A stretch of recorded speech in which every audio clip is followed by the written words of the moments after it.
యెషయా గ్రంథము 28వ అధ్యాయము 5వ వచనాన్ని చదువుకుందాం. యెషయా గ్రంథము 28వ అధ్యాయము 5వ వచనాన్ని చదువుకుందాం. ఆ దినమున సైన్యములకు అధిపత్యకు యెహోవా శేషించిన తన ప్రజలకు తానే భూషణ కిరీటముగా నుండును, సౌందర్యము గల మకుటముగా నుండును. చాలండి, చిన్న ప్రార్థన చేసుకుందాం. పరిశుద్ధులను, ప్రేమాస్వరూపుడును, దయానిధమైన మా తండ్రి, మీ ఘనమైన పాదములకు వందనాలు చెల్లిస్తున్నాను. ప్రభువా, ఈ యొక్క జనవరి నెలలోని చివరి ఆదివారంలోనికి మమ్మల్ని ప్రవేశపెట్టి ఈ నెలలో చివరి దినమందు నాయనా నీ పాద సన్నిధిలోనికి మమ్మలను నడిపింపచేసిన తండ్రి, నీకు స్తోత్రములు చెల్లిస్తున్నాం. ప్రభువా, గతించినటువంటి పరిశుద్ధ దినము నుండి ఈ పరిశుద్ధ దినము వరకు నీ రెక్కల చాటున భద్రపరిచి ప్రభువా, నీ జీవమును మాకు దారపోసి మమ్మలను బ్రతికి ఉన్న మేమే నీ సన్నిధిలో మా ముఖములను నీకు కనపరచుట కొరకు ప్రభువా, నీ యొక్క సన్నిధిలోనికి నడిపింప చేసిన తండ్రి, నీకు స్తోత్రములు. ఇప్పటి వరకు ప్రభువా, పాటల ద్వారా, వాక్య పఠనము ద్వారా, ఆరాధన క్రమము ద్వారా మీరు మహిమ పొంది ఉన్నారు. అత్యంత ప్రాముఖ్యమైన సమయము మీరు మాతో మాట్లాడుటకు ఇష్టపడి పరలోకములో నుండి ప్రభువా, భూలోకములో మానవులమైనటువంటి మేము నాయనా నీ కొరకు ఏర్పాటు చేసిన ఈ మందిరములోనికి, నీ తేజోమహిమ నిలిచి ఈ స్థలములోనికి ప్రభువా ఆత్మరూపిగా మా మధ్యకు వచ్చిన తండ్రి, నీకు స్తోత్రములు. ప్రభువా, మాతో మాట్లాడడానికి ఇష్టపడి మా మధ్యలోనికి వచ్చారు కనుక మేము కూడా నీ మాట వినుటకు, నీ మాటను విని బలము పొందుటకు ఇష్టపడి నీ సన్నిధిలోనికి వచ్చామయ్యా. ప్రభువా, ఈ సమయమందు నీ యొక్క వాక్యమును మేము ధ్యానించుకుని ఉండగా మాతో మాట్లాడండి. నాతో నీవు మాట్లాడితే నేను బ్రతుకుతాను అని భక్తుడు సెలవిచ్చినట్లుగా నిజమే ప్రభువా, నువ్వు మాట్లాడకపోతే మేము బ్రతకలేమయ్యా. నీ మాట వినకపోతే మేము బ్రతకలేము నాయనా. నీ మాటే మాకు ఊరటనిస్తుంది, నీ మాట మాకు బలమును, ధైర్యమును అనుగ్రహిస్తుంది కనుక అంటే నీ మాటల చేత మమ్మల్ని బలపరచుకుని అడుగుచున్నాను. ఇదిగో ఈ సమయమందు నీ యొక్క వాక్యమును ప్రభు అందించుటకు నాయన మధ్యవర్తిగా నిలబెట్టిన నన్ను నీ చేతులకు సమర్పిస్తున్నాను. ప్రభు, మీరు అందించినటువంటి మాటలను నేను అందుకుని బిడలైన వారికి అందించగలిగినటువంటి జ్ఞానమును నాకు దయచేయము. నా సొంత మాటలు, సొంత జ్ఞానముతో కూడిన మాటలు, వాక్చాతుర్యముతో కూడిన మాటలు కాక మీరు అందించిన మాటలను అందుకుని నీ బిడలైన వారికి అందించుటకు నీ జ్ఞానమును దయచేయండి. కూడిన బిడలకు వినగల చెవిని, గ్రహించగల మనస్సును, కూర్చుండగలకు కుదురుపాటును కలుగచేసి నాయనా నీ మాటలను జాగ్రత్తగా శ్రద్ధగా ఆలకించి నీ వాక్యమును బట్టి బలమొందడానికి నీ కృపను చూపించి మహిమను పొందమని వాక్యం అందించుటకు ఇష్టపడి మా మధ్యకు ఆత్మరూపిగా దిగివచ్చిన వాక్యమైన యేసు నామములో అడిగి వేడుకొనుచున్నాను పరమ తండ్రి. మన ప్రభువైన యేసు క్రీస్తు కృప మనందరికీ తోడయుండును గాక. ఆమేన్. అందరికీ మరణాతండి. మరణాత బాగున్నారా? అందరూ బాగున్నారండి? దేవుడి నామమునికి మహిమ కలుగును గాక. మరి ఆలస్యం లేకుండా చదవబడినటువంటి వాక్య భాగాన్ని మనం ధ్యానం చేస్తున్నాం. ప్రవక్త అయినటువంటి యెషయా గారు వ్రాసినటువంటి ఆ యొక్క గ్రంథములో 28వ అధ్యాయము 5వ వచనాన్ని కనుక మనం ఈ రోజున ధ్యానించుకున్నట్లయితే ఆ యొక్క మాటలో ఆ దినమున సైన్యములకు అధిపత్యకు యెహోవా శేషించిన తన ప్రజలకు తానే భూషణ కిరీటముగా ఉండును అనేటువంటి మాటను ధ్యానించుకుందాం. మొట్టమొదటిగా ఆ దినమున అన్నాడు. ఆ దినము అంటే అర్థం ఏంటయ్యా అంటే, ఆ దినము అనగా ప్రభు ఎదుట మనము నిలబడవలసిన సమయము, లేక ప్రభు ఎదుట మనము నిలవబడేటువంటి ఆ దినమున, లేక మనకు అర్థమయ్యే రీతిలో రాకడ దినమున ఏం జరుగుతుంది అంటే, సైన్యములకు అధిపత్యకు యెహోవాట ఒక పని చేస్తారట. ఏమిటి ఆ పని అంటే, కిరీటాన్ని అనుగ్రహిస్తాను అన్నారు. ఎవరికి ఆ కిరీటము అంటే, శేషించిన తన ప్రజలకు. ఎవరికటండి? రైట్. శేషించిన అనబడేటువంటి మాటలో కొన్ని మాటలు చెప్తాను, జాగ్రత్తగా వినండి. శేషించిన ప్రజలు అనగా రక్షించబడిన వారు. ఏమండి? ఒకటి రక్షించబడిన వారు, రెండవది తప్పించుకున్నవారు, మూడవదిగా మరి శ్రమలను తట్టుకున్నవారు, తరువాత మనం చూసినట్లయితే చివరిగా సిద్ధపడిన వారు. ఈ మాటలు శేషించిన అనేటువంటి మాటకు అర్థం ఏంటంటే రక్షించబడిన వారు, తట్టుకున్నవారు, తర్వాత తప్పించుకున్నవారు, చివరిగా సిద్ధపడిన వారు. ఇప్పుడు ఈ భాగాలన్నీ కూడా ఎందుకు చెప్పానంటే వచ్చేటువంటి మరి ముందుకు వెళ్ళినప్పుడు అర్థమవుతుంది మనకి. ఎవరు శేషించిన వారు అంటే ఆ దినమున అనగా ఆ రాకడ దినమున ప్రభు ఎదుట మనం నిలబడవలసి వచ్చినటువంటి ఆ సమయమునట చివరిగా మనం చూస్తే రక్షించబడిన లేక సిద్ధపడినటువంటి తన ప్రజలకట ఆయన ఏం పెడతాడటండి? కిరీటాన్ని పెడతాడట. ఏంటండి ఆ కిరీటము అని మనం చూస్తే అక్కడ అంటున్నాడు, శేషించిన తన ప్రజలకు తానే భూషణ కిరీటముగా ఉండును. అంటే ఆ పెట్టుచున్నటువంటి ఆ కిరీటం ఏంటి అంటే ఆ కిరీటం ప్లేస్ లో ఏమన్నాడండి ఆయన? కిరీటం ఎవరట? కిరీటం అనగా ఆయనే ఒక కిరీటమై సిద్ధపడినటువంటి వారి యొక్క తలల మీద ఆయన ఎలా ఉంటాడట అండి? కిరీటముగా ఉంటాడట. ఇప్పుడు మనం చూసినట్లయితే కిరీటము అనగా దాని అర్థం ఏంటయ్యా అంటే అధికారము, హోదా. అంటే అంతే కదండి. కిరీటాలు అందరూ పెట్టుకుంటారా? ఎవరు పెట్టుకుంటారు? రాజులు పెట్టుకుంటారు కదండి. ఇప్పుడు రాజు పెట్టుకున్నాడంటే రాజుకి ఏమున్నట్లు? అధికారము, హోదా ఉన్నట్లు. ఇప్పుడు అటువంటి కిరీటమును లేక అధికారమునకు, హోదాకు, గౌరవాన్ని సూచిస్తున్నటువంటి ఆ కిరీటాన్నట దేవుడు ఎవరికి పెడుతున్నాడటండి? శేషించిన తన ప్రజలు లేక సిద్ధపడిన తన ప్రజలు, రక్షించబడిన తన ప్రజలు, తట్టుకున్న తన ప్రజలకట ఈ యొక్క కిరీటాన్ని మరి పెడతానని చెప్పి మరి దేవుని వాక్యం సెలవిస్తుంది. ఆ కిరీటం ఎవరయ్యా అంటే యేసు ప్రభువే. ఎలా మారిపోతాడటండి? కిరీటముగా. భూషణ కిరీటము అనగా, భూషణ అనగా అందమైనటువంటి మరి కిరీటముగా మరి ఆయన మన యొక్క తలల పైన ఆయనే కిరీటముగా మారి పెడుతున్నట్లుగా ఈ యొక్క వాక్య భాగము మనకు తెలియజేస్తుంది. ఇప్పుడు ఆయన కిరీటముగా ఎలా మారిపోతాడండి? ఎలా కిరీటం అయిపోతాడు? ఆయన మన తలల మీద కిరీటములు ఎలా ఉంటాడు అని అంటే ఆ కిరీటము ఈజ్ ఈక్వల్ టు ఆయన అనగా దేవుడు అన్నాడు కనుక ఇప్పుడు ఈ కిరీటం ప్లేస్ లోనట దేవుడు ఉన్నాడు కనుక దేవుడే కిరీటముగా ఉంటానంటున్నాడు కనుక ఎలా ఉంటాడండి అని అంటే దేవుడు ప్లేస్ లోనట దైవ లక్షణములు. ఇప్పుడు ఆయన మనకు కిరీటముగా ఆయన ఎక్కి కూర్చోడండి. ఏం పెడతాడట మన తలల మీద? తన దైవ లక్షణములనట కిరీటముగా మన తలలపై పెట్టినప్పుడట ఇప్పుడు మన తలపై దైవ లక్షణాలు ఉన్నాయనుకోండి, ఎవరున్నట్లు? దేవుడేగా ఉన్నట్లు. అందుకనే ఇప్పుడట 1000 ఏళ్ల పరిపాలనలోనట దేవుడట తన వధువుకు లేక సిద్ధపడినటువంటి యొక్క ప్రజలకట ఎప్పుడైతే దైవ లక్షణములు అనబడిన కిరీటాన్ని తలపైన పెడతాడో ఆటోమేటిక్ గా కిరీటం పెట్టాడంటే చేతికి ఏమొచ్చినట్లు? అధికారం వచ్చినట్లు. కిరీటం పెట్టాడంటే చేతికి ఏమొచ్చినట్లు? హోదా వచ్చినట్లు. ఇప్పుడు చూడండి 1000 ఏళ్ల పరిపాలనలో పరిపాలించేది ఎవరయ్యా అంటే ఎవరటండి? చెప్పండి. ఎవరైతే కిరీటదారులై ఉంటారో, ఎవరైతే మరి సిద్ధపడి ఉంటారో, ఎవరైతే ఆ కిరీటాన్ని పెట్టుకుంటారో వారే 1000 ఏళ్ల పరిపాలన ఏం చేస్తారటండి? పరిపాలన చేస్తారు. రైట్. ఇప్పుడు ఈ రోజున ఇప్పుడు అలాంటి కిరీటం మాకు కావాలి అని ఎవరికైనా ఆశ ఉందా? కిరీటం చెప్పండి, ఎంతమందికి ఉంది ఆశ? దేవునికి మహిమ కలుగును గాక. భూలోకంలో మనం కిరీటం పెట్టుకోగలమా? ఏమండి కొన్ని కిరీటాలు పెట్టుకుంటాంలేండి. ఏం కిరీటాలు అంటే కిరీటం అంటే ఏం చెప్పాను? అధికారము, అదే కదండి. కొన్ని కిరీటాలు పెట్టుకుంటాం లోక సంబంధముగా. కానీ మరి యొక్క కిరీటం అట ఎవరు పెడతారటండి? ఎవరు పెడతారటండి? దేవుడే తానే కిరీటమే మన తల మీద మరి పెడతారంటున్నాడు కనుక ఇప్పుడు ఈ కిరీటాన్ని సంపాదించుకోవాలంటే ఏం చేయాలి అంటే ఇప్పుడు అంటే ప్రకటన గ్రంథంలో ఉన్నాయి ఆ యొక్క వచనాలను చెప్పను కానీ దేవుని తలపై అట అనేక కిరీటాలు ఉన్నాయట. ఇప్పుడు ఆయన తలపై ఉన్నటువంటి యొక్క కిరీటాన్ని ఎవరి తలపై పెట్టాలనుకుంటున్నాడు? చెప్పండి అబ్బా. ఏమంటే నా తలపై ఎంత మంచోళ్ళో మీరు. ఎస్. ఇప్పుడు భూలోకములో ఉన్న ప్రజలందరి మీద ఆయన తలపైన కిరీటాలన్నీ కూడా మన తలపై పెట్టాలని ఆయన కోరుకుంటున్నాడు కనుక ఇప్పుడు పరిశుద్ధ గ్రంథంలో ఉన్న కొన్ని కిరీటాల్ని మనం ధ్యానించుకుందాం.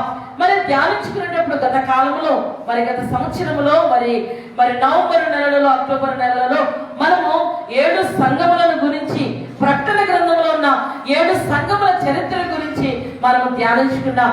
అయితే ఈ యొక్క నూతన సంవత్సరంలో మరి దేవుడు మన కొరకు సిద్ధపరిచిన కొన్ని కిరీటములను గురించి ఒక్కొక్క వారము ఒక్కొక్క కిరీటాన్ని ఎలా సంపాదించుకోవాలో మనము ధ్యానించుకుందాం.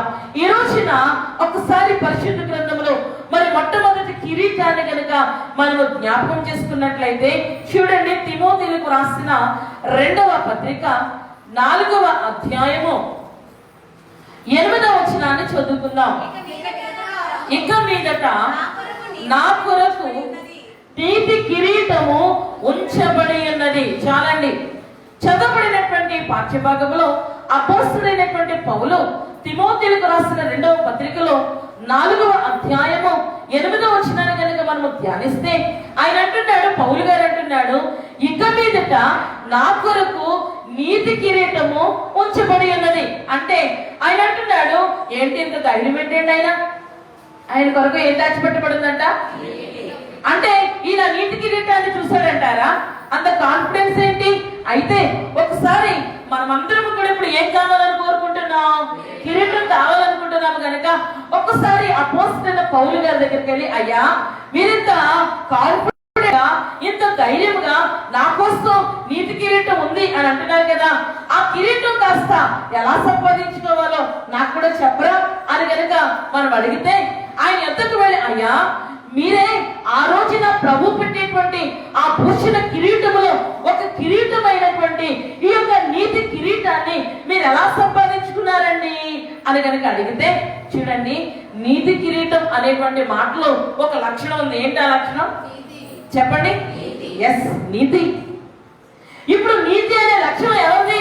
ప్రపంచంలో ఎక్కడ వెతికినా, ఏమంటే ఎన్నిసార్లు తరచి చూచినా నీతి అనబడిన దైవ లక్షణం ఎవరికి ఉందంటండి? కేవలం ప్రభువుకు మాత్రమే ఉన్నది. కానీ ప్రపంచంలో ఎవరు కూడా నీతిమంతుడు లేడు, నీతిమంతుడు లేడు, ఒక్కడు లేడు. ఇప్పుడు యేసు ప్రభు వారు ఎలాంటి వారట? నీతిమంతుడు. ఎలా చెప్తున్నారు? మన దేవుడు కనుక మన యొక్క దేవుడు కనుక మనం నీతిమంతుడని మరి డిక్లేర్ చేస్తున్నామా అంటే కాదండి. యేసు ప్రభు వారి యొక్క శిలువ సమయంలోనట మరి పిలాతు కోర్టులోనికి వచ్చినప్పుడు ప్రభు పిలాతు ఎదుట నిలబడినప్పుడట పిలాతుట చాలా ఇబ్బంది పడుతున్నాడు. ఈయనకి ఎలా తీర్పు తీర్చాలి? ఈయన మాటలు చూస్తుంటేనేమో చాలా బాగున్నాయి, వీళ్ళందరూనేమో యూదులు గాని ఈ యొక్క ప్రధాన యాజకులు గాని ఇతను చంపేయమంటున్నారు, ఎలా చేయాలనే సందిగ్ధములో ఆయన ఉన్నప్పుడట పిలాతు గారికి ఒక లెటర్ వచ్చిందట. ఎక్కడి నుండి? తన భార్య దగ్గర నుంచి ఒక లెటర్ వచ్చిందట. ఆ లెటర్ లో ఒక అన్యురాలు, ఏమండి యూదురాలు కానిటువంటి ఆ యొక్క అన్యురాలట పిలాతు యొక్క భార్య ఆ లెటర్ లో ఒక మాట అంటుంది. ఏమన్నా తెలుసా? ఏమండి, అయ్యా పిలాతు గారు, మీ చేతిలో అధికారం ఉంది కదా, హోదా ఉంది కదా అని చెప్పి తొందరపడకండి, మీరు ఆ నీతివంతుల జోలికి దేవునికి మహిమ కలుగును గాక. యేసు ప్రభు ఎలాంటి వాడటండి? నీతివంతుడు. ఇప్పుడు అపోస్తలుడైన పౌలు అంటున్నాడు, ఆ నీతి అనబడిన దైవ లక్ష్యములతో కూడినటువంటి ఆ నీతి కిరీటం నా కొరకు ఇచ్చబడుతుందండి. దాచిపెట్టబడి ఉన్నది, లేక సిద్ధపరచబడి ఉన్నది. ఆయన ఎంత ధైర్యముగా ఇక మీదట అన్నాడు. ఇక మీదట అంటే ఇక నెక్స్ట్ నేనేం దేనికి రెడీగా ఉన్నాడంట? ఆయన కిరీటం పెట్టుకోవడానికి రెడీగా ఉన్నాడట. ఇప్పుడు ఒకసారి మనం ఆయన దగ్గరికి వెళ్ళి, అయ్యా పౌలు గారు, మీరు ఎలా సంపాదించుకున్నారండి ఆ కిరీటం? నేను కూడా కిరీటం పెట్టుకోవాలని నాకు ఆశగా ఉన్నదండి, నేనేం చేయాలి ఆ కిరీటాన్ని పెట్టుకోవాలి అంటే అని కనుక ఆయన అడిగితే ఆయన అంటాడు, చూడండి, అదే తిమోథీయులకు రాసిన పత్రిక 4వ అధ్యాయము 7వ వచనాన్ని మనం గమనించినట్లయితే ఆయన అంటున్నాడు, మంచి పోరాటము పోరాడి తిని, నా పరుగు కడముట్టించి తిని, విశ్వాసమును కాపాడుకుంటుని. కంటిన్యూస్ చదవండి. ఇక మీదట నా కొరకు నీతి కిరీటము ఉంచబడి ఉన్నది. చాలండి. ఆయన అడిగితే ఒకటే మాట అంటాడు, మీరు నీతి కిరీటాన్ని సంపాదించుకోవాలంటే చేయాల్సిన పని ఏంటి అంటే 3 పనులు చెప్పాడండి. ఆయన నీతి కిరీటాన్ని ఎలా సంపాదించుకున్నాడో తెలుసా? మొట్టమొదటిగా మనం చూసినట్లయితే అంటున్నాడు, నేను మంచి పోరాటము పోరాడి తిని, నా పరుగు కడముట్టించి తిని, నా విశ్వాసాన్ని కాపాడుకుంటుని. అంటే ఈ 3 మాటల్లో ఒకటి ఏం చేయాలంటే పోరాడాలి, రెండవది పరిగెత్తాలి, మూడవది ఈ పోరాటం ఈ పరుగులో ఒకటి జాగ్రత్త పడాలట, రైట్. ఇప్పుడు కిరీటం కావాలన్నారుగా మీరందరూ, నాకు కూడా కావాలి కనుక ఈ కిరీటాన్ని పొందుకోవాలి అంటే, అందుకనే మనం ఈ భూలోకంలో మరి పొందుకునే పెట్టుకున్న మరి చాలా మంచిదండి అంటారు. ఆ మంచి అనే లక్షణం ఒక కిరీటం. ఎప్పటి వరకు మంచిది? కొంతకాలం వరకే మంచివారు, ఆ తర్వాత ఏమైపోతారు?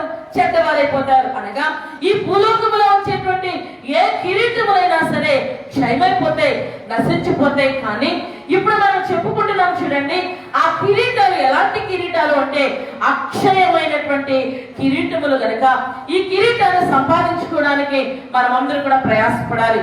ఎలా ప్రయాసపడాలి అంటే 3 భాగాలు చెప్పాను కదా. ఏ కిరీటం సంపాదించుకోవాలంటే చూడండి, నీతి అనబడిన తన దైవ లక్షణం అనబడిన ఆ భూషణ కిరీటం మన తలపై పెట్టాలంటే ఈ నీతి కిరీటం. ఇప్పుడు చాలా కిరీటాలు ఉన్నాయి. మనం ఈరోజు మాట్లాడుకుంది ఒక కిరీటం గురించే. ఆ ఒక కిరీటం గురించి ఎంత ప్రయాసపడాలో, ఏం చేస్తే కిరీటం వస్తుందో ధ్యానం చేసుకుందాం. మొట్టమొదటి కిరీటాన్ని మనం జ్ఞాపకం చేసుకుంటే మొదటి మాట ఏం చేయాలంటండి? పోరాడాలి. ఏం చేయాలంటండి? ఆయన అంటున్నాడు, మంచి పోరాటము పోరాడితేనే. పోరాడాలి. ఎవరితో పోరాడాలి? ఎవరి దేనితో పోరాడాలి అని కనుక మనం చూస్తే భూలోకంలో ప్రతి మానవుడు కూడా రోజు ఏం చేస్తున్నాడంటండి? పోరాడుతున్నాడు. ఒక ఆయన అంటాడు, జీవితమే ఒక పోరాటం. దేనికండి పోరాటం అంటే? కావలసింది సంపాదించుకోవడం కోసం, నచ్చింది మరి పొందుకోవడం కోసమట ప్రతి మనిషి కూడా ఈ భూలోకంలో ఏం చేస్తున్నాడంటండి? పోరాడుతున్నాడు. చూడండి, మనిషి పోరాడుతున్నాడు. ఏమండి? సంపాదిస్తున్నాడు. సంపాదించాడు కదా ఇక చాలు అనుకుంటున్నాడా? ఏమంటే సంపాదించడానికి తృప్తి లేక మరలా ఏం చేస్తున్నాడంటండి? పోరాడుతున్నాడు, సంపాదిస్తున్నాడు. తృప్తి లేక మరలా ఏం చేస్తున్నాడంటండి? అంటే మనిషికి ఈ భూలోకంలో ఎంత పోరాడినా మనిషికి ఏం జరగడం లేదు? చెప్పడం ఏం జరగడం లేదు? తృప్తి. అంతే కదండి. పోరాడిన మనిషి ఎవరైనా ఉన్నారా? ఏమైనా ఎక్కడ కాకపోతే అక్కడ, అక్కడ కాకపోతే ఇక్కడ, ఎక్కడైతే బాగుంటుందని చెప్పి ఎంతో పోరాటాలు చేస్తున్నాడు, పోరాడుతున్నాడు, సంపాదిస్తున్నాడు. కానీ ఆ సంపాదించిన దాన్ని బట్టి తృప్తి లేక ఇంకా ఏం చేయాలనుకుంటున్నాడట? పోరాడుతున్నాడు. అందుకని ఈ మాటను, ఈ పోరాటం గురించి మరొకసారి యాకోబు రాసిన పత్రికలో కనుక మనం చూసినట్లయితే చూడండి, యాకోబు పత్రిక 4వ అధ్యాయము మనిషి యొక్క పోరాటం ఎలా ఉందో మొదటి వచనాన్ని చూద్దాం. మీలో యుద్ధములను పోరాటములను దేని నుండి కలుగుచున్నవి? మీ అవయవములను పోరాడు మీ భోగేచ్ఛల నుండి కదా. చాలండి. మానవుని పోరాటం ఏంటంట? ఈ మాట చెప్పింది ఎవరో తెలుసండి? యాకోబు రాసిన పత్రికలో యాకోబు గారు అంటున్నాడు, అయ్యా ఓ మానవుడా, భూలోకములో సంచరిస్తున్నావో మానవుడా, మీలో అసలు యుద్ధాలు గాని లేక పోరాటములు గాని దేని నుండి కలుగుచున్నాయి అని ఒకసారి మీరు ఆలోచన చేస్తే, పోరాటాలంటే అర్థం ఏంటండి? ఇప్పుడు జరుగుతున్నాయి కదండి ప్రపంచంలో. ఏ కుటుంబం దగ్గరికి వెళ్ళినా, ఏమండి, ఏ కుటుంబాన్ని ఒక్కసారి ఆ గుమ్మాలోకి వెళ్ళి చూస్తే కుటుంబాల్లో ఏం జరుగుతున్నాయి? ఇప్పుడు పోరాటాలు, యుద్ధాలు. ఎందుకండి మనిషికి పోరాటం? ఎందుకు యుద్ధాలు జరుగుతున్నాయి మనుషుల జీవితంలో? ప్రతి కుటుంబంలో ఏంటి పోరాటాలు అంటే? ఆయన అంటాడు, మీ అవయవములలో పోరాడు మీ భోగేచ్ఛల నుండి కదా. మనిషి దేనికోసం పోరాడుతున్నాడట? చెప్పండి, దేనికోసం? ఈ మాట కొంచెం పలకడానికి ఇబ్బందికరంగా ఉంటుంది కదా, భోగేచ్ఛ. అందుకనే నేనైతే సొంతంగా పలకలేదు, కానీ పరిశుద్ధ గ్రంథంలో యాకోబు గారే రాస్తాడు. ఏమన్నా తెలుసా? ఈ పోరాటం ఎందుకయ్యా అంటే భోగం అనగా మరి సౌఖ్యం కోసమట, ఈ శరీరాన్నట ఇంకా సుఖపెట్టడం కోసం. అందుకనే ఒక మాట అంటారు, ఇక్కడ ఉంది కాబట్టి మాట్లాడుతున్నాను, ఏం భోగం అవునా కదా అంటారు. చూడండి, మనిషికట ఈ పోరాటాలు గాని యుద్ధాలు గాని ఎందుకు జరుగుతున్నాయి ప్రతి కుటుంబంలో? చూడండి, ఎవరు జరిగినా, ఏ అన్నదమ్ములను కదిలించినా, ఏ అక్క చెల్లెలను కదిలించినా, ఎవరిని కదిలించినా ప్రతి కుటుంబంలో ఏమన్నాయో తెలుసా? పోరాటాలు. ఎక్కడికక్కడ పోరాటాలు. ఎందుకు పోరాటం అంటే మనిషిట దేనికోసం పోరాడుతున్నాడంటండి? అనగా ఈ శరీరాన్ని సుఖపెట్టుట కొరకు, ఈ శరీరానికి ఇంకా ఏదో వెనకయ్యాలి, ఇంకా ఏదో సంపాదించాలి.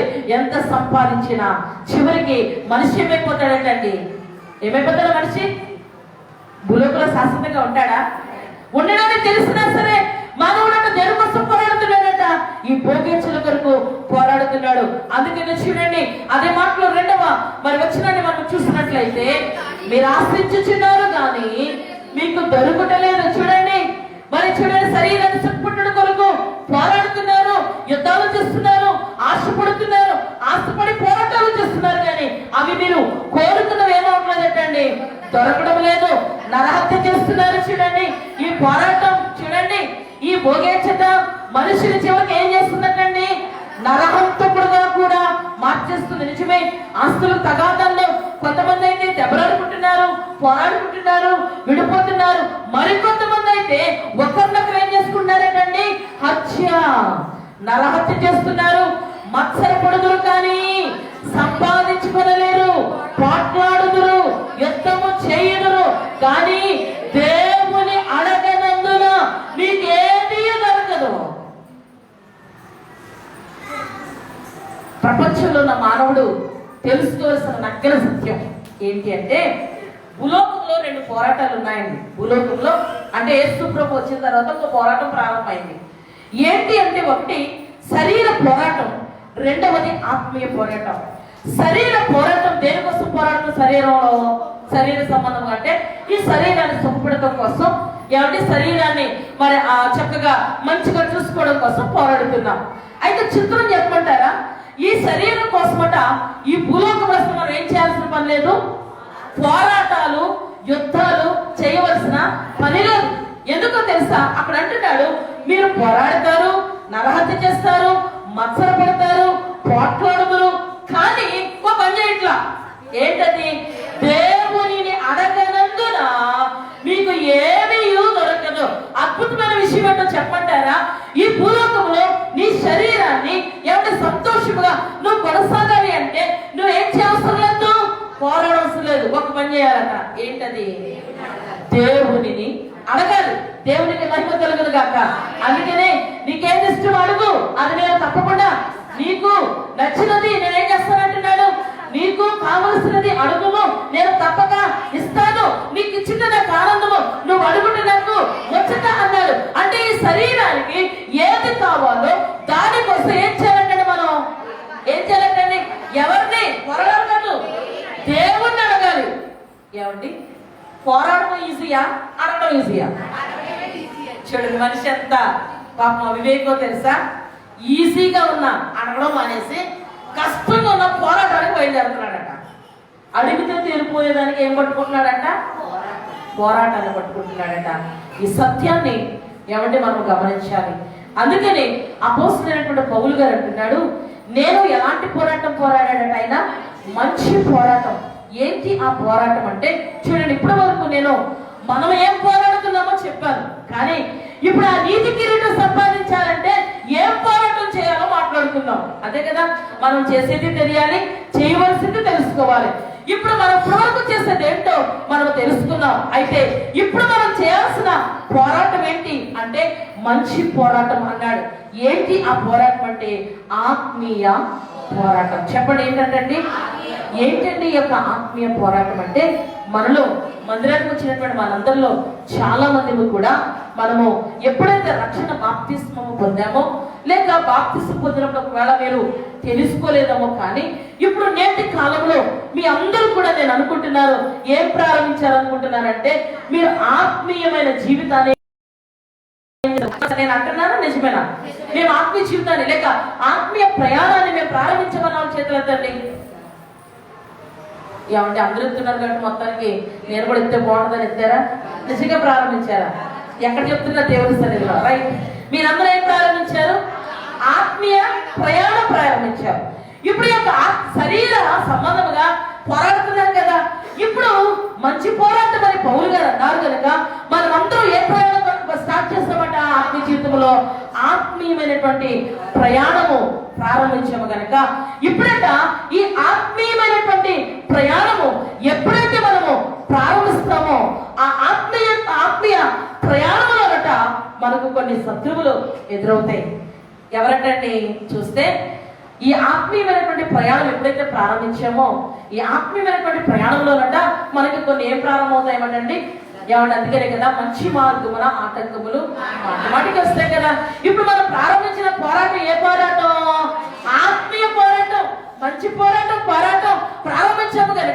ఈ ఆత్మీయ పోరాటంలోనట మనకి ఏమెదురవుతాయటండి?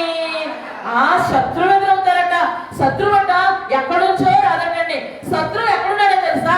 మన శరీరంలోనే ఉన్నాడట.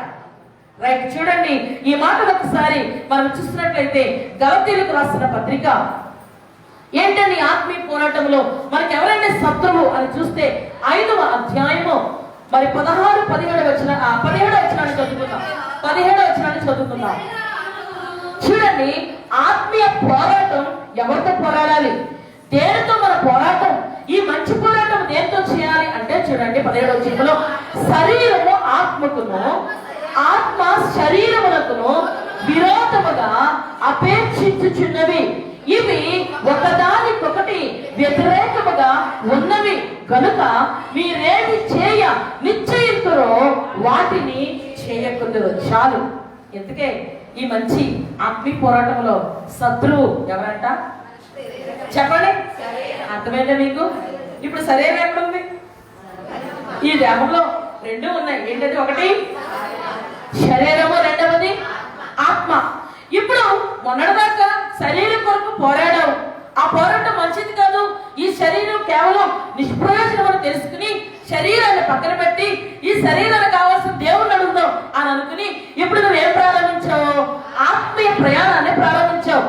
ఎప్పుడైతే చూడండి ఆత్మీయ ప్రయాణాన్ని ప్రారంభించారో ఈ ఆత్మీయమైనటువంటి ప్రయాణంలోనట ఎవరు అడ్డంగా నిలబడతారట అండి? శరీరము అడ్డంగా నిలబడుతుందట. ఎందుకంటే శరీరానికి ఉండే కోరికలు వేరు, ఆత్మకు ఉండే కోరికలు వేరు. ఆత్మ అంటదట ఆత్మీయమైన ప్రయాణంలో ఆత్మీయమైన సంగతులను బట్టి ఎలా వెళ్దాం అని అనుకుంటుందట. కానీ శరీరం అంటదట అబ్బాయి లేదు, నాకు ఎలా వెళ్ళాలి పని ఉందంటదట. ఇప్పుడు గొడవ వచ్చిందట ఎవరెవరికి? శరీరానికి, ఆత్మకు. ఇప్పుడు ఈ శరీర ఆత్మల పోరాటంలో ఎవరు నెగ్గాలి? అది అంటే ఆత్మ నెగ్గాలి అంటే ఎవరు జయించాలి? రైట్, అదే మాటలు ఒకసారి 16వ వచనంలో చూస్తే, నేను చెప్పినది ఏమనగా ఆత్మానుసారముగా నడుచుకుని అప్పుడు మీరు శరీరేచ్ఛను నెరవేర్చరు. దేవునికి మహిమ కలుగును గాక. ఈ పోరాటంలో శరీర ఇచ్ఛను మనం ఏం చేయాలండి? జయించాలి. అందుకే అంటున్నాడు, ఒకవేళ మీరు ఆత్మీయమైన ప్రయాణంలో ప్రారంభిస్తే ఆత్మానుసారముగా నడుచుకునే వారు ఎవరైనా సరే శరీరక్షణ ఏం చేయడటండి? ఒకసారి మనం పరిశీలన చేసుకుందామే. ఇప్పుడు మీరందరూ కూడా ఏం ప్రారంభించారని చెప్పారు? ఆత్మీయ ప్రయాణాన్ని ప్రారంభించారు. ఆత్మీయమైన ప్రయాణాన్ని ప్రారంభించి కూడా చాలా సార్లు మనం శరీర ఇచ్చను ఏం చేస్తున్నాం? ఇచ్చ అంటే ఏం చేస్తున్నాం అంటే ఆత్మీయమైన ప్రయాణం ప్రారంభించిన మనం కూడా శరీర కోరికలు ఏం చేస్తున్నామంట? తీరుస్తున్నాం, నెరవేరుస్తున్నాం. అంటే మనం ఎందులో ఇంకా ఆత్మానుసారులుగా లేవు గనక ఈ రోజున పౌలు గారు అంటున్నాడు, తన గలతీయ సంఘానికి రాస్తూ అంటున్నాడు, మీరు ఆత్మానుసారముగా నడుచుకోండి. అంటే శరీర ఇచ్చను జయించండి. అప్పుడు మీరేం చేస్తారో తెలుసా? శరీర కోరికను మీరేం చేయాలండి? నెరవేర్చరు. అందుకనే ఇప్పుడు అంటున్నాడు, ఈ మంచి పోరాటం దేనికి అనంటే ఈ మంచి పోరాటంలో ఈ శరీరాన్ని మనం ఏం చేయాలండి? జయించాలి. అందుకనే చూడండి, మనం చూసినట్లయితే ఈ యొక్క ఆత్మీయమైనటువంటి మరి పోరాటంలో మనం చేయాల్సినటువంటి మరి ప్రముఖమైనటువంటి పోరాటం ఎవరితో తెలుసా? శరీర క్రియలపై. దేంతో పోరాటం చేయాలండి? శరీర పోరాటంలో మనుషులు పోరాడాలి కదా, అవునా కదండి? ఇప్పుడు ఆత్మీయమైన పోరాటంలో ఎవరితో పోరాడాలట? చెప్పండి, ఏంటంటే శరీర క్రియలు. అందుకనే చక్కగా ముందుకు వెళ్ళిపోతారు. చూడండి, ఏంటంటే ఆ శరీర క్రియలు అంటే చాలా ఉన్నాయి, కానీ అందులో మర్చిపోరండి చెప్పుకుందాం. 2 మాటలు. శరీర క్రియలు మనం ఏం చేయాలి? ఆత్మీయ పోరాటంలో చెప్పండి, ఏం చేయాలంటే జయించాలి. శరీర ఇచ్చను నెరవేర్చకూడదు. మొట్టమొదటి శరీర కార్యం ఏంటి అంటే కోపం. ఏంటండి? చెప్పండి, అందరూ కూడా చెప్పండి. కోపం లేదన్న వాళ్ళు ఎవరు ఉన్నారా? ఏమండి, ఎవరు? నాకు కోపం లేదనే వాళ్ళు ఎవరు ఉన్నారా? కోపం లేకుండా ఉండడం మంచిదని కాదు, కోపమే ఉండాలి. కోపం లేకుండా ఉండకూడదు. మరి ఏం మాట్లాడకుండా ఏం జరుగుతున్నా కచ్చలా వెళ్ళిపోవాలని కాదు, కోపం ఉండాలి. కానీ ఆ కోపమట ఏమండి నిన్నేం చేయనివ్వకూడదు? పాపం చేయకూడదు. అందుకనే కోపపడుడి కానీ పాపం చేయకుడి. అయితే ఇక్కడ మనం చూసినట్లయితే కోపం శరీర క్రియలు మనం ఏం చేయాలన్నాను? జయించాలి. ఫర్ ఎగ్జాంపుల్ మనం చూసినట్లయితే మరి దేవుడు ఏర్పాటు చేసుకున్నటువంటి నా ఇల్లంతటిలో నమ్మకమైన వాడు అని చెప్పాడు ఆయన గురించి. ఎవరైనా?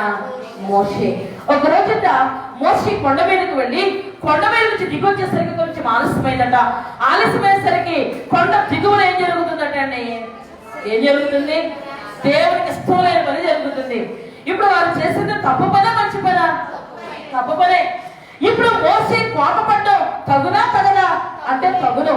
కానీ చూసారా మోసే గారట మరి ఇశ్రాయేలీయులైన వారు చేయించినటువంటి ఆ పనిని చూచట మోసేకి చూడగానే ఏమొచ్చిందటండి? కోపం వచ్చింది. కోపం రావడం సహజమే. కానీ ఆ కోపంలోనట తన ప్రజలైన ఇశ్రాయేలీయులైన వారిని ఏం చేశాడటండి? తిట్టాడటండి. అందుకని కోపం మోసేని ఏం చేయించింది? పాపము చేయించింది. అందుకని దేవుడు అన్నాడు, మోషే నీవు దూరము నుండి మరి ఇశ్రాయేలీయులైన వారు స్వాధీన పరుచుకుని పోవు ఆ పాలు తేనెలు ప్రవహించే దేశాన్ని దూరము నుండి చూస్తావు కానీ ఆ ప్రాంతాన్ని ఏం చేసుకోలేవు, దగ్గరుండి చూడలేవు, స్వాధీన పరుచుకోలేవు. చూసారా ఈ శరీర కార్యమట ఆయన ఏం చేసింది? ఏమండి? పాలు తేనె ప్రవహించే దేశాన్ని వెళ్ళనిచ్చిందా? వెళ్ళనివ్వలేదు. నేటి కాలంలో మనలో చాలా మందికి ఏముందటండి? కోపం ఉండాలి. దేని విషయంలో కోపం ఉండాలి అంటే ఒకవేళ ఆత్మ సంబంధముగా ఏమండి ఆత్మ సంబంధమైన విషయములలో కోపం ఉండాలి. ఎస్, నేను వెళ్ళలేకపోయిన సమయానికి మన కోపం ఉండాలి. ఎప్పుడో తెలుసా? ఎందుకు సమయానికి మందిరానికి వెళ్ళలేదు అని కోపపడాలి. మన కుటుంబంలో మన బిడ్డలు కానీ ఒకరికొకరు సమయానికి ఎందుకు వెళ్ళలేకపోతున్నాం, ఎందుకు దేవుని విషయంలో వెనకబడి ఉన్నాం అని కోపపడాలి. కానీ శరీర సంబంధమైన కోపమట మనల్ని ఏం చేస్తుందంటే పాపం. ఈ కోపంలో దుర్భాషలు మాట్లాడతారు కనుక ఆ దుర్భాష నిన్ను పాపం చేస్తుంది కనుక ఇప్పుడు దేవుడు అంటున్నాడు, శరీర క్రియలు నువ్వు ఆత్మీయమైనటువంటి ప్రయాణాన్ని ప్రారంభించావు కనుక ఈ శరీర క్రియలను ఏం చేయాలండి? జయించు. జయించినప్పుడే నీకోసం ఏం దాచిపెట్టబడి ఉంటుంది? నీతి కిరీటం దాచిపెట్టబడింది. అందుకనే ఇప్పుడు మధ్యకు రెండే చెప్తున్నాను కదండి. ఇప్పుడు మనం అందరం కూడా నీతి కిరీటం కావాలనుకునే ప్రతి ఒక్కరు కూడా ఇప్పుడు ఏం జయించాలి? మనం ఏది జయించాలి? అదే శరీర క్రియ ఏంటి చెప్పండి అందరూ కూడా? కోపం. కోపాన్ని జయిద్దాం. రెండోది మనం చూసినట్లయితే అసూయ. ఏంటది? అసూయ చాలా ప్రమాదకరమైనదట.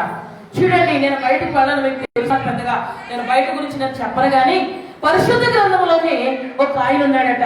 ఎవరైనా అంటే ఇశ్రాయేలీయులైన వారికి మొట్టమొదటి రాజు అయినటువంటి సౌలు గారికట. ఏమంటే తన తదనంతరము దేవుడట దావీదును ఏర్పాటు చేసుకుని దావీదుకి తన యొక్క ఆత్మను మరి ప్రోక్షించి ఆత్మానుసారముగా నడుచుకున్నటువంటి దావీదును చూసినప్పుడట సౌలుకి ఏమొచ్చిందటండి? చెప్పండి, ఏమొచ్చిందంటే అసూయ. ఇప్పుడు ఈ అసూయ అనేది శరీర కార్యమేగా. ఇప్పుడు దేవుని చేత ఏర్పాటు చేయబడినటువంటి యొక్క సౌలు రాజుకి అసూయ ఉండొచ్చా? ఫర్ ఎగ్జాంపుల్ చూద్దాం. అసూయ బదులు చూసినప్పుడు అనుకుంటా, నేను రాజు అయితే అందరూ అతను పొగుడుతుందేంటి? అసలు నాకు రావాల్సిన కనుక తనకు రావడానికి గల కారణం ఏమిటి అని దావీదును ఒకసారి పిలిపించి, ఏమయ్యా దావీదు, ఏంటి నీ గొడవ? మరి యుద్ధం చేస్తున్నప్పుడు నన్ను కాకుండా నాకంటే ఎక్కువగా నీకు పొగడ్త వస్తుందేంటి? ఏంటి కారణం? ఏంటి నీకు ఇంత ఘనత రావడానికి గల కారణం అని అడిగితే దావీదు చెప్పడా? చెప్తాడుగా. కానీ చూసారా ఈ యొక్క శరీర కార్యమట మరి సౌలుని ఏం చేయించిందో తెలుసండి? దావీదు మీద అసూయపడి దావీదు ఏం చేయడానికి పరిగెడుతుందంటండి? చంపడానికి. చూసారా? చూడండి, ఇక్కడ తేడా చెప్తారు చూడండి. సౌలేమో శరీర క్రియను జయించలేక, ఎవరి శరీర ఇచ్చను జయించలేక దావీదును చంపితే ఇక నాకు పేడ గొడవ ఉండదు, పేడ విరగడైపోతే నేను ఒక్కడే రాజుగా ఉంటాను, నాకు ఒక్కడికే ఘనత అనుకున్నాడు. కానీ అక్కడ దావీదును మనం చూసినట్లయితే దావీదు యొక్క ప్రయాణం ఏ ప్రయాణమో తెలుసండి? ఆత్మీయమైన ప్రయాణం. ఇప్పుడు సౌలట దావీదును తరుముతూ ఉన్నాడు. ఇప్పుడు ఒక్కదొక చోట దావీదు కట సౌలు రెడ్ హ్యాండెడ్గా ఏమైపోయాడండి? దొరికేశాడు. ఇప్పుడు దొరికేసినప్పుడు దొరకబడిన ఆ శత్రువును దావీదు ఏం చేయగలడు? తప్పగలడు.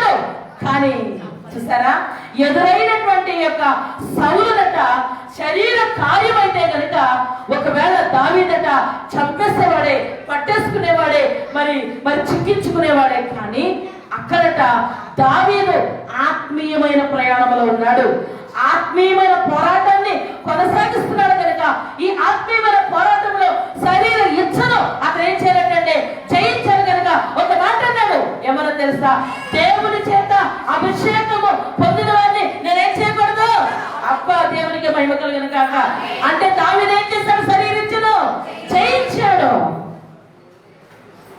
ఎంత గొప్ప విషయం! చాలా సార్లు చెప్పుకుంటాం, దావీదే సౌలు విషయంలో అభిషేకించబడేవాడిని ముట్టుకోలేదు అనే వాక్యాలు బట్టి ముట్టుకోలేదు ఎంత ఈజీగా చెప్పేస్తామో. ఒకసారి అనుభవంలోకి వస్తే మన జీవితంలో కూడా ఏమండి మనకు హాని చేసేవారు, ఏమంటే మనకి ఇబ్బంది పెట్టేవారు టైంకు దొరికితే మనం ఏం నెరవేర్చాలని చూస్తాం? శరీర ఇచ్చను నెరవేర్చి వాళ్ళ మీద ఏం తెచ్చుకోవాలని కోరుకుంటాం? పక్కను. అందుకని ఈరోజు అంటున్నాడు, మంచి పోరాటం ఏంటో తెలుసండి? మన ఆత్మీయమైన ప్రయాణంలో శరీర కోరికల్ని, శరీర క్రియల్ని మనం ఏం చేయాలంటండి? జయించాలి. నీలో ఉన్న కోపాన్ని, నీలో ఉన్న ద్వేషాన్ని నేను ఎక్కువగా చెప్పను, ఎందుకంటే దీని గురించి చెప్పిన సమయము మరి వ్యర్థమైపోతుంది కనుక. మరి ఈ యొక్క శరీర ఇచ్చను మనం ఎప్పుడైతే జయిస్తామో అప్పుడట మనమట ఆత్మానుసారముగా నడుచుకున్న వారము. మన పోరాటం కూడా ఎలాంటిదండి? ఆత్మీయ. అందుకే నాకు భక్తుడు మా చిన్నప్పుడు మేము హాస్టల్లో ఉన్నప్పుడు ఒక చెప్పిన పాట ఉన్నది, పోరాటం ఆత్మీయ పోరాటం చివరి శ్వాస వరకు పోరాటం ఆగదు, సాగిపోవుచున్నాను సిలువను మోసుకొని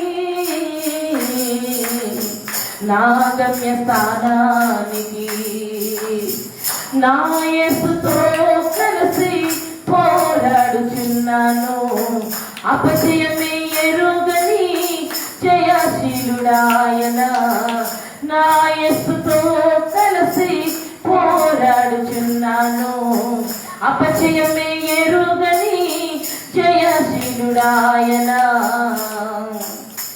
నా యేసు కృప నుండి దూరపరచనేవని, నా యేసు కృప నుండి దూరపరచనేవని ఆగిపోను నేను, సాగిపోచున్నాను.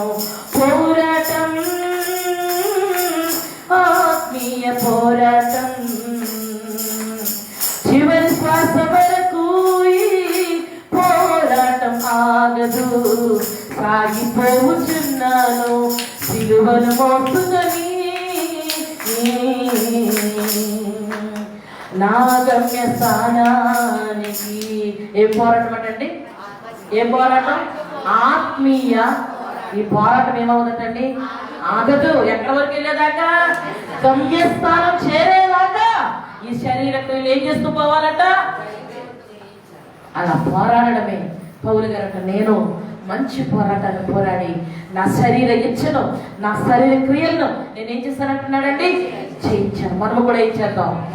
మన అప్పటి పోరాటం కావాలా? ఇది ఏ పోరాటం పక్కన పెడతారు? ఆ పక్కన, ఎందుకంటే దాన్ని ఈజీగా వచ్చేద్దంట, అడిగితే ఇచ్చేస్తాడంట.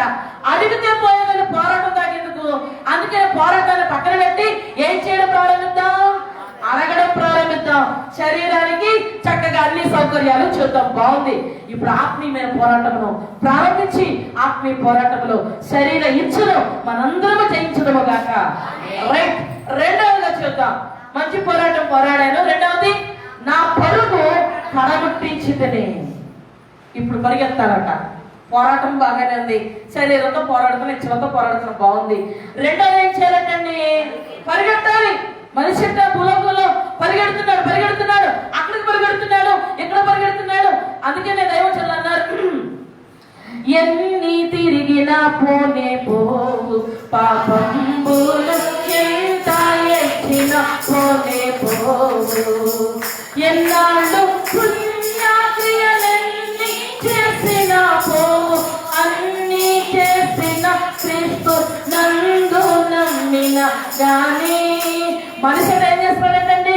తిరుగుతున్నాడు, తిరుగుతున్నాడు, పరిగెడుతున్నాడు, పరిగెడుతున్నాడు, అక్కడికి ఇక్కడికి, అక్కడికి ఇక్కడికి, ఎక్కడ పరిగెడుతున్నాడో తెలియకుండా పరిగెడుతున్నాడు. ఒకసారి ఎందుకంటే ఇంత ప్రయాసపడుతున్నాడు పరిగెడుతున్నారు. ఎందుకు పరిగెడుతున్నారంటే ఎందుకు, ఎంత పరిగెత్తినా ఏం లేదు, సంతృప్తి ఉందా? ఎంత పరిగెత్తినా అనుకున్నా దొరుకుతుందా? దొరకట్లేదు. అయితే ఈ రోజున మనము ప్రారంభించిన ప్రయాణం ఏ ప్రయాణం అంటే ఆత్మీయమైన ప్రయాణంలో ఎలా పరిగెత్తాలి అని కనుక మనము అదే అపోస్తలుడైనటువంటి పౌలు గారిని ఎందుకంటే ఆయన శరీర సంబంధమైనటువంటి వ్యక్తిగా ఉండి శరీర క్రియలు చేసి దేవుడి చేత పట్టబడి ఆత్మీయమైన ప్రయాణాన్ని ప్రారంభించి ఆత్మీయమైన ప్రయాణంలో ఆయన ఎదుర్కొన్న విషయాలన్నీ ఆయన తెలుసు కనుక ఏది కావాలన్న సలహా ఎవరిని అడుగుతాం? పౌలు గారి సలహా. కానీ ఎవరిని అనుసరించి నడవాలి? దేవుని అనుసరించి నడవాలి. అందుకనే పౌలు గారిని కనుక మనం ఒక్కసారి అడిగినట్లయితే చూడండి, ఫిలిప్పీలకు రాసిన పత్రిక 3వ అధ్యాయము, ఫిలిప్పీలకు రాసిన పత్రిక 3వ అధ్యాయము 14వ వచనాన్ని చదువుతున్నాం. క్రీస్తు యేసునందు దేవుని ఉన్నతమైన పిలుపునకు కలుగు బహుమానము పొందవలెనని గురి ఎత్తకే పరిగెత్తుచున్నాను. చాలండి. ఇక్కడ పౌలు గారిని మనము ఒకసారి అడిగినట్లయితే అని అంటున్నాడు, క్రీస్తు యేసునందు దేవుని ఉన్నతమైన పిలుపునకు కలుగు బహుమానము పొందవలెనని గురి ఎత్తకే పరిగెత్తుచున్నాను. అయితే ఇప్పుడు అంటున్నాడట, ఈ యొక్క పరుగు ఎక్కడికి పరిగెడుతున్నాడట? ఈయన దేని కోసం పరిగెడుతున్నాడట అండి? బహుమానము కొరకు. ఎక్కడ పరిగెడుతున్నాడట? గురి ఎత్తకే. గురి ఎత్తకే అంటే అర్థం ఏంటంటే ఎక్కడ బహుమానం ఉందో అక్కడికి పరిగెడుతున్నాడట. ఇప్పుడు మనం పొందుకోవాల్సిన బహుమానం ఏంటది? ఎస్. ఇప్పుడు మనం ఎక్కడికి పరిగెట్టాలటండి? మన గురి ఏంటి అంటే ఎక్కడికి పరిగెట్టాలటండి? ఆ నీతి కిరీటం ఎవరైతే ఆ నీతి కిరీటం అనబడిన బహుమానాన్ని ఎవరిస్తారో అక్కడికి పరిగెట్టాలటండి. అదే గురి. ఇప్పుడు చూడండి, అదే పౌలు గారిని మనం అడిగితే ఆ పై వచనంలో ఎలా పరిగెట్టాలి గురి యొద్దకి అంటే, ఈ గురి యొద్దకు పరిగెట్టేటప్పుడు పోరాడేటప్పుడేమో శత్రువులు ఎదురవుతారని చెప్పారు కదా. శరీరమే శత్రువు, శరీరచ్చే శత్రువు. ఇప్పుడు పరిగెట్టేటప్పుడు కూడా ఈ పరుగులో కూడా మనకి ఎవరు ఎదురవుతారంటండి? శత్రువులు ఎదురవుతారు. లేదా ఈ పరిగెట్టే టైంలో మనకు ఎన్నో ఆటంకాలు ఎదురవుతూ ఉంటాయి. అందుకే అంటున్నాడు, ఆ 11వ వచనంలో అంటున్నాడు చూడండి, సహోదరులారా అయితే ఒకటి చేయించున్నాను, వెనుక ఉన్నవి మరచి ముందున్న వాటి కొరకే వేగిరపడుచు. చాలండి. ఎలా పరిగెత్తాలంటండి? చెప్పండి. పరిగెట్టేటప్పుడు ఎలా పరిగెట్టాలట? వెనుకున్నవి మరచి. అంటే మరచి అంటే కింద ఫుట్నోట్లో చూస్తే లక్ష్య పెట్టక. అంటే చూడండి, కొన్నిసార్లు మన ఆత్మీయమైన ప్రయాణంలో ఆత్మీయమైన సంగతుల గురించి మనం పరిగెడుతున్నప్పుడు చాలా మంది వెనకాలట కళం చేస్తూ ఉంటారు.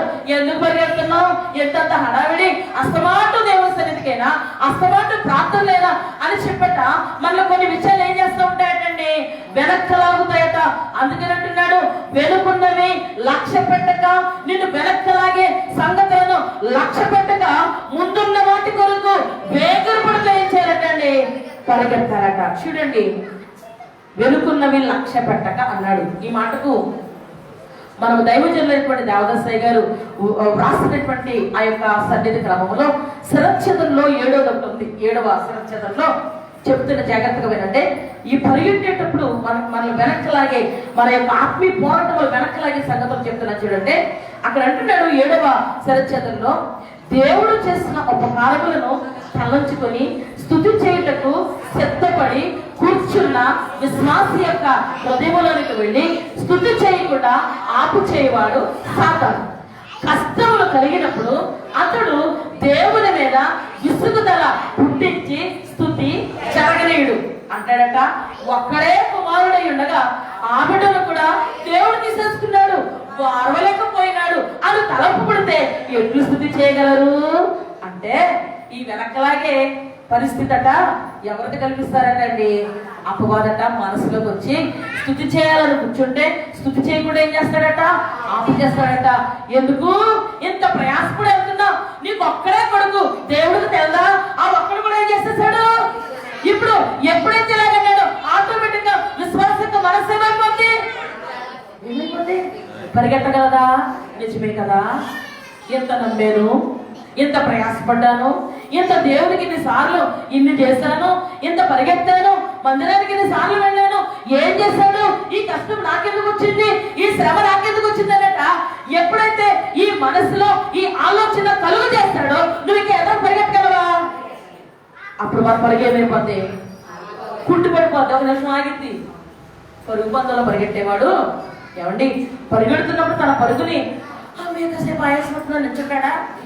ఎంత ఆయాసం వచ్చినా ఎంత ప్రయాసం ఏం చేయాలి, పరిగెడుతూనే ఎక్కడ వరకు పరిగెడతాడు?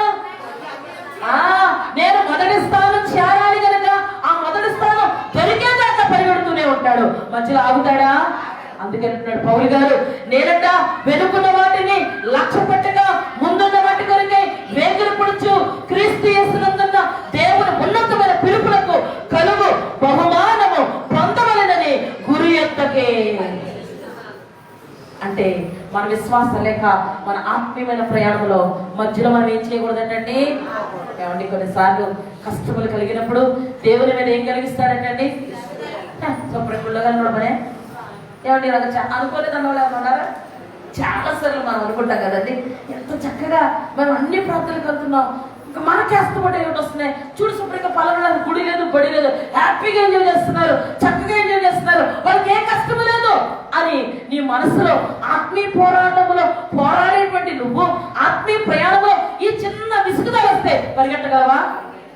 నేను కూడా శుభ్రంగా ఆడగలాగా ఉంటాను అంతే, గుళ్ళకి వెళ్ళాల్సిన పని లేదు. రేపు 40 రోజులు సెలవు ధ్యానాలు ప్రారంభమైన అనుకోండి, కొంతమంది ప్రయాసపడి పరిగెత్తుకుని ఇంటికాడ ఎంత ఫైటింగ్ జరిగిందో, ఎప్పుడు రావడానికి 7:30కి రావడానికి ఫైటింగ్ చేసుకుని ఏమంటే మీకు జరిగితే మేము ఫైట్ చేసుకుంటాం అంటే దెబ్బలాడుకోవడం కాదు, టయానికి వెళ్ళాలంటే పనులు చక్కగా ఆపని గబగబా తీసేసుకుని 7:30 ప్రారంభంగా రావాలంటే పిల్లలతో వీళ్ళతో మరి పనులతో మరి ఫైట్ చేసి ఏం చేస్తాం మనం? వస్తామా లేదండి? ఇప్పుడు ఇంత ప్రయాసపడుతున్నాం, పోరాడుతున్నాం, ఈ పోరాటంలో ఒక్కసారి అవిశ్వాసం చోటు చేసుకుంది అనుకోండి, ఒక్కసారి విసుగుదల చోటు చేసుకుంది అనుకోండి, పరిగెత్తగలమా మనం? ఎందుకు 40 రోజులకి వెళ్తున్నాను కానీ నాకు అన్ని కష్టాలే వస్తున్నాయి, 40 రోజులకి రానోడు పనే. లేకపోతే చాలా మంది తెలుసండి, కొంతమంది పరిగెత్తుకుని వస్తారు, కొంతమంది ఏమో ఆరాంసంగా ఇంట్లో కూర్చొని హాయిగా కూర్చుంటారు. మనకి ఏమనిపించదో ఏమన్నా గుర్తుపెట్టుకోండి, వచ్చేవాళ్ళారా మన పరుగు కడగొట్టించేలాగా ఏం చేద్దాం, పరిగెడుతూనే ఉందాం.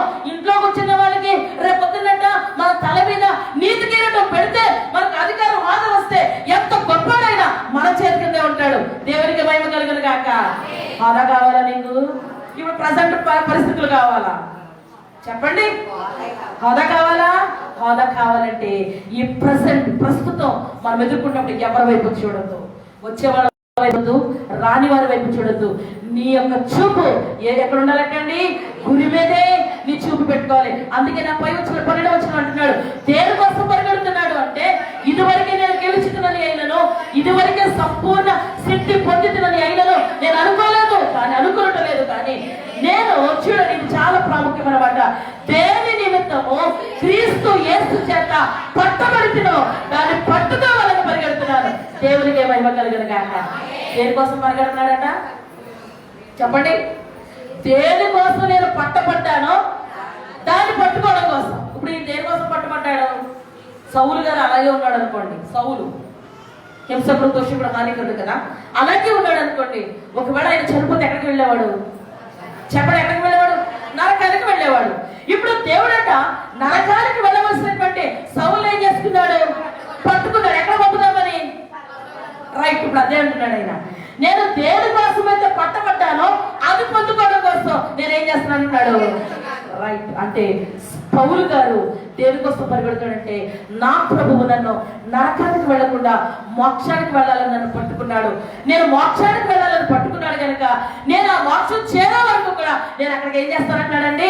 పరిగెడుతూనే ఉంటాను అని చెప్పి మరి యొక్క అపోస్తలుడైనటువంటి పౌలు గారు చెప్తున్నాడు. అందుకనే మనము కూడా మన ఆత్మీయమైనటువంటి ప్రయాణంలో మన పరుగు దేనికోసం పరిగెట్టాలంటండి? చెప్పండి, దేనికోసం? దేనికోసం పరిగెత్తాలి? అయ్యో గురి ఎందుకన్నాడు? ఎక్కడికి వెళ్ళాలి మనం ఇప్పుడు? ఆ కిరీటం పొందుకునే స్థలం ఏదది? పరలోకం. అదే గురి.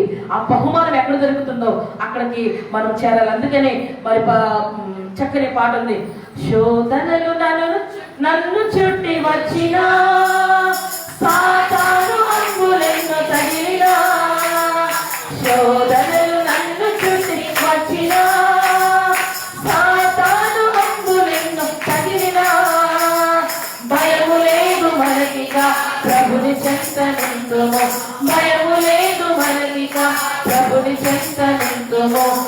యేసుతో టీవీగాను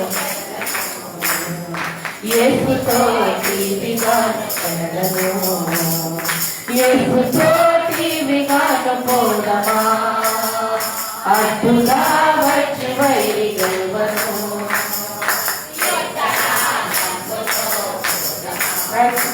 ఈ పరుగులో ఎన్ని శోధనలు వచ్చినా సరే ఏమన్నాడు తెలుసా? యేసుతో నేను టీవీగా సాగిపోతాను, నా పరుగు నేనేం చేయను మరి ఆపునని చెప్పి మరి యొక్క అపోస్తలుడైనటువంటి పౌలు గారు చెప్తున్నారు. చివరిగా మరి ముగించుకుందాం. చివరి మాట ఒకసారి ఒక మాట కొరింథీయులకు రాసిన మొదటి పత్రిక 9వ అధ్యాయము 24వ వచనాన్ని కనుక మనం చూస్తే చాలా ప్రాముఖ్యమైనటువంటి మాట. పందెపు రంగమందు పరిగెత్తు వారందరూ పరిగెడతారు కానీ ఒక్కడే బహుమానం పొందును అని మీకు తెలియదా? అటువలే చూడండి, బహుమానం అనగా ఆ కిరీటము పొందునట్లుగా పరిగెత్తుడు. అంటే ఆ కిరీటము పొందుకోవాలనే ఆశతో, నేను సంపాదించుకోవాలనేటువంటి ఆశతో మీరు పరిగెత్తండి.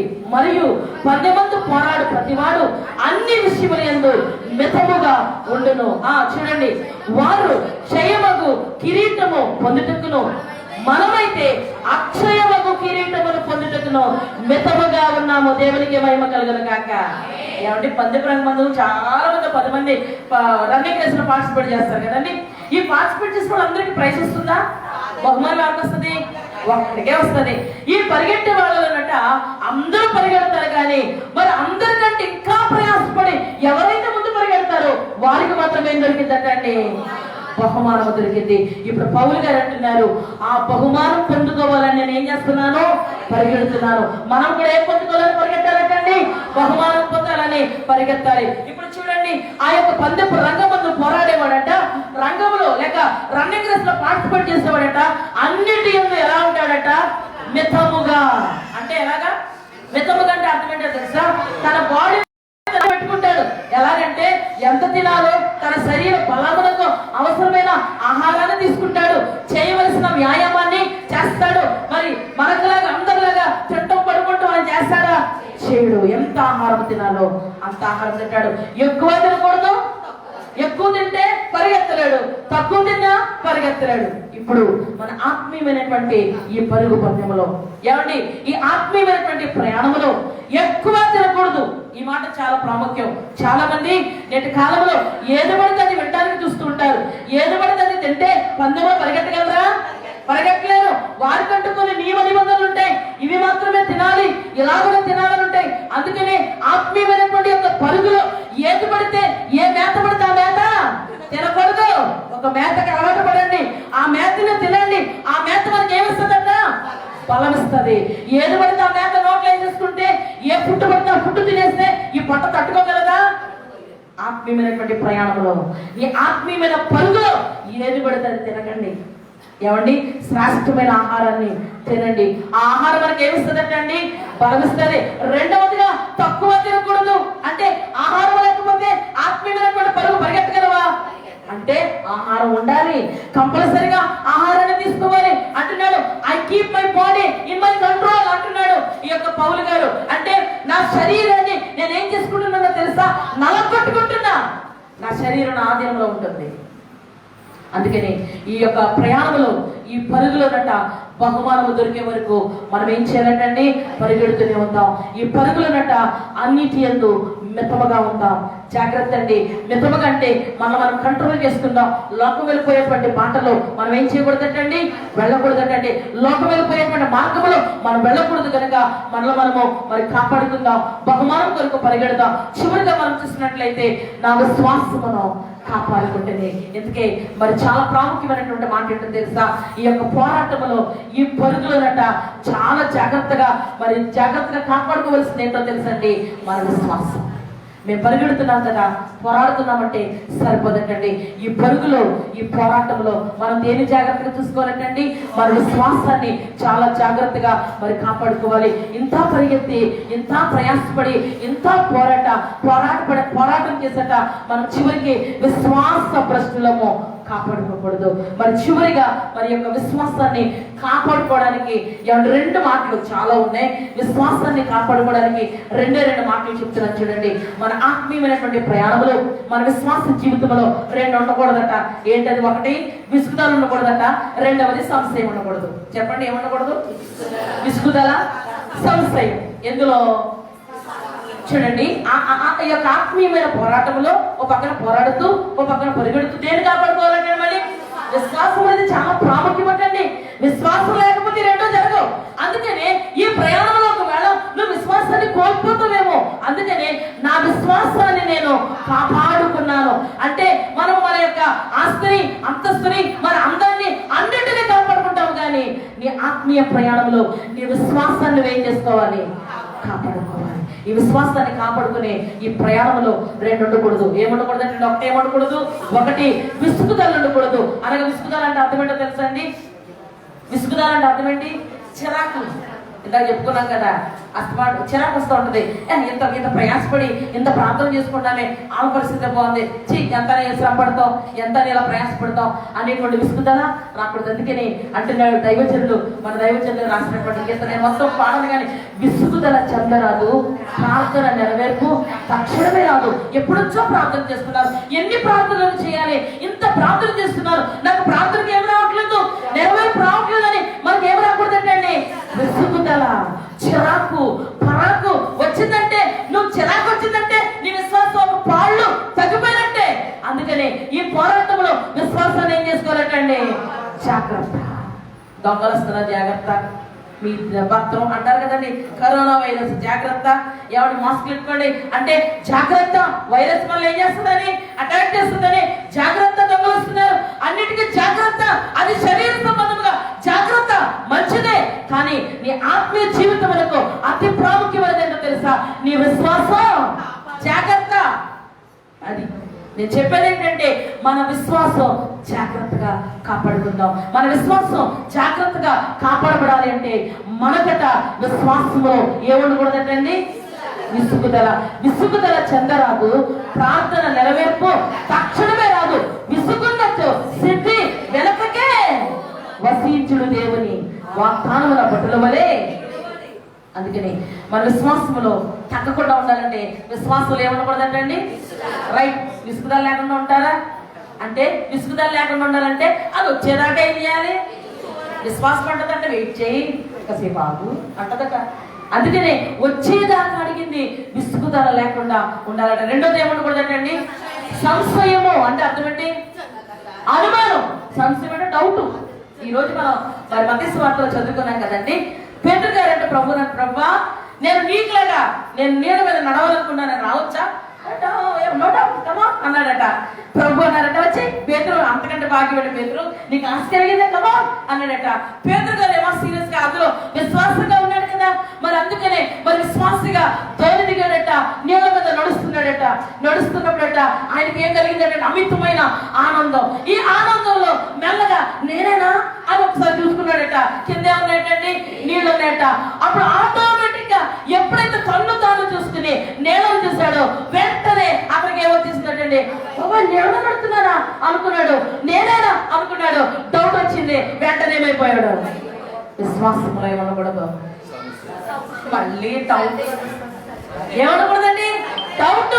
ఇంగ్లీష్, మీరు అందరూ ఇంగ్లీష్ మీడియం, అందుకనే సంశయం అంటే గ్రాంధికంగా కనబడింది కదా, అందరూ ఇంగ్లీష్ మీడియం. ఏమనకూడదట? No doubt. ఎందులో? విశ్వాసములో డౌట్ ఉండకూడదు. డౌట్ పడ్డాడు. అందుకనే పాపం మరి డౌట్ పడినటువంటి యొక్క మరి పేతురు గారట మునిగిపోతున్నాడట. నేను ఎందుకు మాట్లాడాడంటే, ఆ వచ్చిన ఒకసారి చదివితే అల్ప విశ్వాసి ఎందుకు సందేహపడ్డావు అన్నాడు లేదా? చదవండి ఒకసారి, చూడండి. వెంటనే యేసు ఆ చెయ్యి చాపి పట్టుకొని, అల్ప విశ్వాసి ఎందుకు సందేహపడ్డావు? చాలు. అందుకని ఏముండకూడదంటండి? డౌట్ ఉండకూడదు, మరి మరి సందేహం అనేది ఉండకూడదు. అప్పుడు విశ్వాసంలోనట ఎప్పుడైతే మరి చిరాకు లేకుండా, మరి డౌట్ లేకుండా నువ్వు విశ్వాస జీవితాన్ని కొనసాగిస్తున్నావో అప్పుడు నీ విశ్వాసం ఎలా ఉంటుందంటండి? భద్రంగా ఉంటుంది. చివరిగా ఒక మాట చెప్పి నేను ముగిస్తాను. ఏం చేయాలో తెలుసండి? ప్రభువా, మనం అందరం ఏ ప్రయాణం ప్రారంభించాం? చెప్పండి, అందరూ కూడా చెప్పండి. చివరి మాట చాలా జాగ్రత్తగా పెట్టుకోండి. ఆత్మీయమైన ప్రయాణము ప్రారంభించాము గనక ఈ ఆత్మీయమైన ప్రయాణంలో ఒకటే అనుకోండి మీరు, దేవా నా జీవితంలో నేను ఆత్మీయమైన ప్రయాణం ప్రారంభించాను గనక నా జీవితంలో ఏది జరిగినా అది నీ చిత్తం జరగాలి. చెప్పండి, ప్రభువా నా జీవితంలో నా విశ్వాస జీవితంలో ఏది జరిగినా నీ చిత్త ప్రకారం జరగాలి.